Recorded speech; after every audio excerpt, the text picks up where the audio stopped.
की शुरुआत में एक आदमी को देखते हैं जिसका नाम मैक्स है।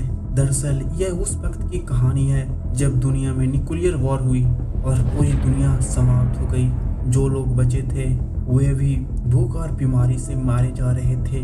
मैक्स एक पुलिस वाला था, पर न्यूक्लियर वॉर से उसका भी परिवार मारा गया। मैक्स अपने परिवार को बचा ना सका, इसीलिए उसे हर वक्त अपने परिवार के विजन आते रहते हैं। मैक्स पानी की तलाश में वहां से जाने लगता है, तभी उस पे बहुत सारी गाड़ियां आकर अटैक कर देती है और मैक्स पकड़ा जाता है। वे लोग मैक्स को बंदी बनाकर लेकर चले जाते हैं। इसके बाद उसकी पीठ पर एक टैटू बनाया जाता है जिसमें लिखा था ओ नेगेटिव। दरअसल यह मैक्स का ब्लड ग्रुप होता है। मैक्स उस जगह से भागने का भी प्रयास करता है, लेकिन वो सैनिकों के द्वारा पकड़ा जाता है। ये सब इमोर्टल के लिए काम करते थे, इमोर्टल जो के लिए ये लोग अपनी जान देने के लिए भी तैयार थे।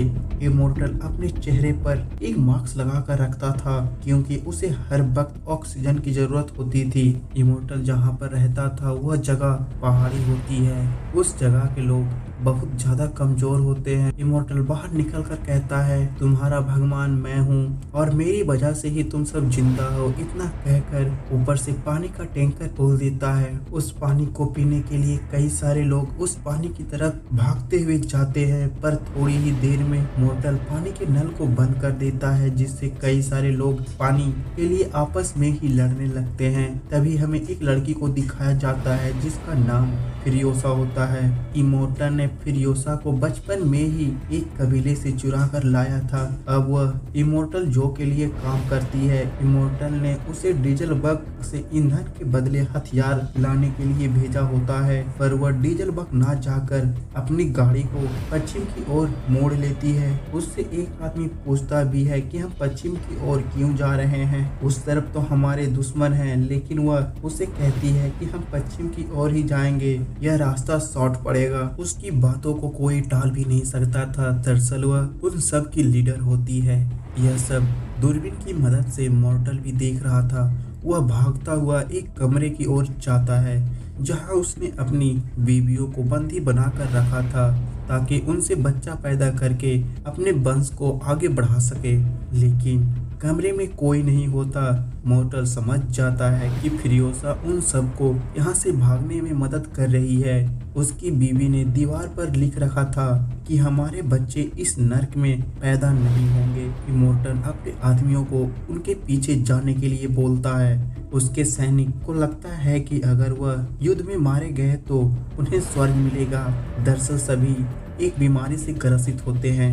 इन्हें कुछ ही देर बाद खून की जरूरत पड़ती है। इन्हीं में से हम एक वॉर बॉय मैकलन को देखते हैं। वो वॉर में जाने के लिए बेचैन होता है, लेकिन उसकी हालत ठीक नहीं थी। उसे खून की जरूरत थी, इसीलिए वह अपने साथ मैक्स को ले लेता है ताकि उसका ब्लड ले सके। अब फ्यूरियोसा दुश्मन के इलाके में पहुंच जाती है। वे लोग उसकी टैंकर का पीछा करने लगते हैं। फ्यूरियोसा के साथ ही उन सबको एक एक करके मार रहे होते हैं। अब इमोर्टल की भी सेना वहां पहुंच जाती है और वह दुश्मनों को एक एक करके मार डालती है। इमोर्टल फ्यूरियोसा को पकड़ पाता, उसके सामने एक बहुत बड़ी रेतीली तूफान आ जाती है। फ्यूरियोसा उससे बचने के लिए अपने टैंकर को उस रेतीले तूफान में लेकर चली जाती है।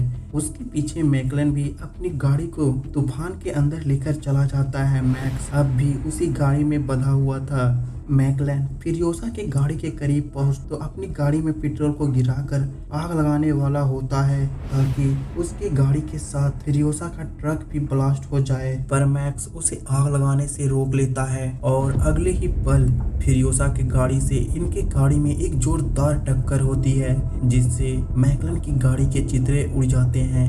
अगली सुबह दिखाया जाता है कि मैक्स अभी भी जिंदा है और मैकलन बेहोश पड़ा हुआ है। मैक्स एक जंजीर से बंधा होता है।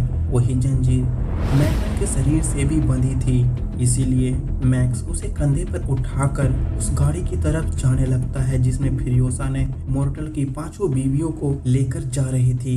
वे 5 लड़कियां जो अपने कपड़े साफ कर रही होती है। मैक्स उनकी तरफ गन पॉइंट कर देता है और उनसे अपने गले में लगे हुए जंजीर को काटने के लिए कहता है। जब एक लड़की उस जंजीर को काट रही होती है तभी फिरियोसा मैक्स पर अटैक कर देती है और उसे मारने लगती है। दोनों में फाइट चल ही रही होती है तभी मैकलन भी होश में आ जाता है। मैक उस जंजीर को मैकलन को काटने के लिए कहता है। मैकलन जब उस जंजीर को काट देता है तो मैक्स उसे दोबारा से मारकर बेहोश कर देता है। वो मौका पाकर फिरियोसा की टैंकर को लेकर वहाँ से चला जाता है। अब उनके पीछे मॉर्टल भी आ रहा था। फिरियोसा उन 5 लड़कियों से कहती है, अगर इमोर्टल से तुम्हें बचना है तो मेरे साथ चलो। कुछ ही दूर जाने पर मैक्स जिस टैंकर को चला रहा होता है वो बंद हो जाती है। अब फिरियोसा उसके पास पहुंच जाती है। फिरियोसा मैक्स से कहती है, इस टैंकर में कोडिंग सेट की गई है और यह केवल मेरे ही कंट्रोल पर चल सकती है। अगर तुम इस टैंकर को मुझसे दूर लेकर जाओगे तो थोड़ी दूर चलने के बाद यह बंद हो जाएगी। अगर तुम्हें मॉर्टल से बचना है तो हम सबको भी साथ लेकर चलना होगा। मैक्स को जल्दी से उस जगह से निकलना था। वो उनकी बात को मान लेता है और वहाँ से चल पड़ता है। कुछ दूर जाने पर इन्हें एक पहाड़ी एरिया मिलती है। वो एरिया एक बाइकर गैंग का होता है। फिरियोसा ने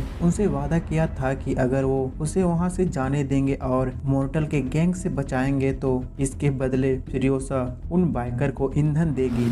बाइकर का सरदार उसे कहता है, तुमने कहा था कि कुछ ही गाड़ियाँ पीछा कर रही है पर यहाँ तो मॉर्टल की पूरी सेना है। फिरियोसा उसे ईंधन देने ही वाली होती है तभी उसकी नजर मॉर्टल पर पड़ती है। वो उसके पास अब पहुंचने ही वाला होता है। मैक्स भी यह सब देख रहा था तो वो उस टैंकर को चलाने लगता है जो कि यह इलाका बाइकर का होता है। वे रास्ते को बारूद की मदद से बंद कर देते हैं। इस वजह से मॉर्टल की फौज रोड की दूसरे साइड ही फंस जाती है, लेकिन मॉर्टल अपनी गाड़ी को वहां से निकाल देता है। उसके साथ मैकलन भी होता है जो उसे फिरियोसा के पास पहुंचाने में मदद कर रहा था। इधर बाइकर और फिरियोसा में फाइट चल रही होती है। दरअसल फिरियोसा ने उन्हें ईंधन नहीं दिया। वे अपने ईंधन लेने के लिए उससे फाइट कर रहे थे। थोड़ी देर बाद उनका इलाका समाप्त हो जाता है, लेकिन मॉर्टल अभी भी उनका पीछा कर रहा था। मैकलन उस ट्रक के ऊपर चढ़ जाता है। मॉर्टल फिरियोसा को गोली मारने ही वाला होता है, लेकिन उसकी प्रेग्नेंट वाइफ उसके सामने आ जाती है। मॉर्टल अपने वंश को आगे बढ़ाना चाहता था, इसीलिए वो अपने वाइफ पर गोली नहीं चलाता है और वो अपनी वाइफ से काफी ज्यादा प्यार भी करता था। इमोर्टल का बेटा एक जंजीर फायर करता है। वो जंजीर मैक्स के पास जाकर स्टीयरिंग में फंस जाती है।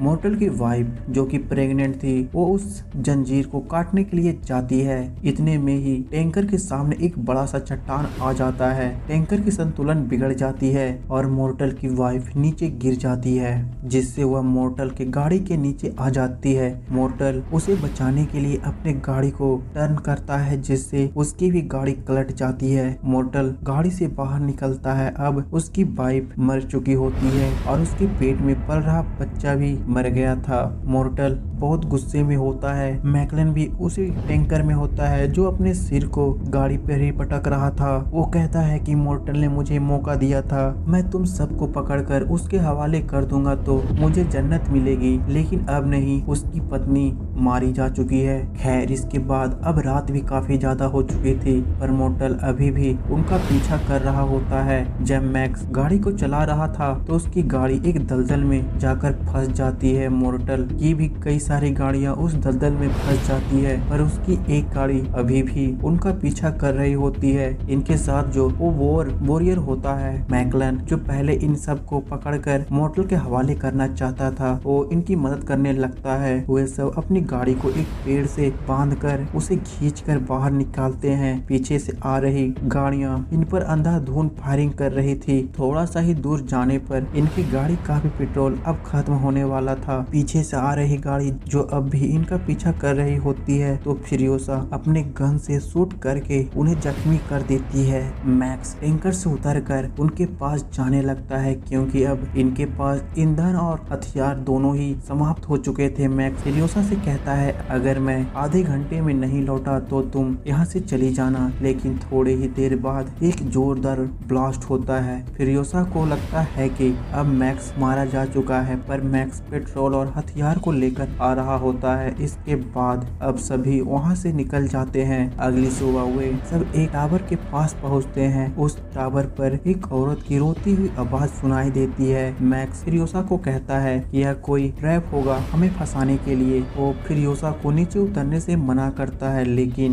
फिरियोसा उस जगह को अच्छी तरह से जानती थी। उसका बचपन उसी जगह पर बीता था। वो अपने परिवार का नाम उन्हें बताती है। यह सुनकर कई सारे बाइकर वहाँ पर आते हैं। वो फिरियोसा को पहचान लेते हैं। वो उनसे कहती है कि पहले तो यहाँ हरियाली हुआ करती थी, यहाँ के लोग खेती किया करते थे, लेकिन अब तो चारों तरफ रेत ही रेत है। जिस पर वे सब फिरियोसा को बताने लगते हैं सब कुछ अब बर्बाद हो गया है, अब इस जगह पर केवल रेत है। इसके बाद वे लोग पानी की तलाश में पूरब की ओर जाने का निर्णय लेते हैं। फिरियोसा मैक्स से कहती है अगर तुम चाहो तो हमारे साथ चल सकते हो, लेकिन मैक्स उसे बताता है कि अब हमारे रास्ते अलग हैं। इसके बाद मैक्स वहाँ से निकल जाता है, लेकिन कुछ ही दूर जाने पर मैक्स को दोबारा से अपनी बेटी का विजन आने लगता है। उसकी बेटी उससे कह रही थी आपने हमें नहीं बचाया पर आपको इन सब को बचाना होगा। इसके बाद मैक्स अपने बाइक को मोड़ लेता है और इनकी तरफ बढ़ जाता है। वे इन सब के पास आकर बताता है कि पूरब की तरफ कुछ भी नहीं है, उस तरफ बस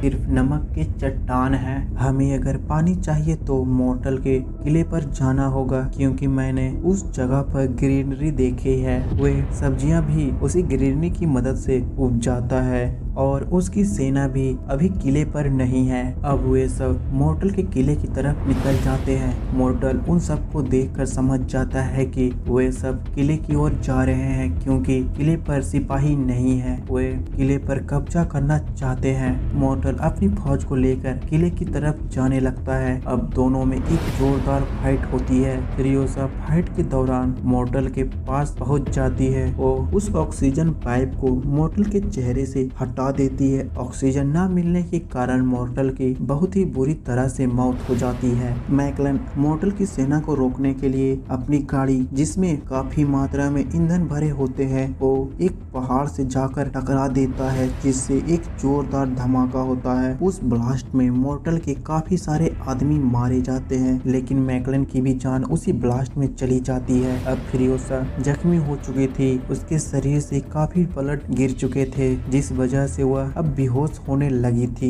मैक्स समझ जाता है कि फिरियोसा को ब्लड की जरूरत है, तो वो अपने बॉडी से ब्लड को निकालकर फिरियोसा के शरीर में ट्रांसफर कर देता है। अब ये सब इमोर्टल जो के किले पर पहुंच जाते हैं और लोगों को मॉर्टल की डेथ बॉडी दिखाते हैं, जिसे देखकर लोग बहुत ज्यादा खुश होते हैं। वे मॉर्टल की क्रूरता से तंग आ चुके थे। वे सब मॉर्टल की डेथ बॉडी को लेकर उसके चित्रे उड़ा देते हैं। इसके बाद उन सब को ऊपर ले जाया जाता है। यहाँ पर हम मैक्स को देखते हैं जो आखिरी बार फिरियोसा को अलविदा कहकर वहाँ से चला जाता है। फिरियोसा अब उस जगह की नई लीडर बन जाती है। वे अपने लोगों के लिए उस पानी के टैंकर को खोल देती है और इसी सीन को दिखाते हुए यह कहानी समाप्त हो जाती है। अगर आपको कहानी पसंद आई हो तो चैनल को सब्सक्राइब और वीडियो को लाइक जरूर कर दें। मिलते हैं अगले वीडियो में, फिलहाल के लिए बाय बाय।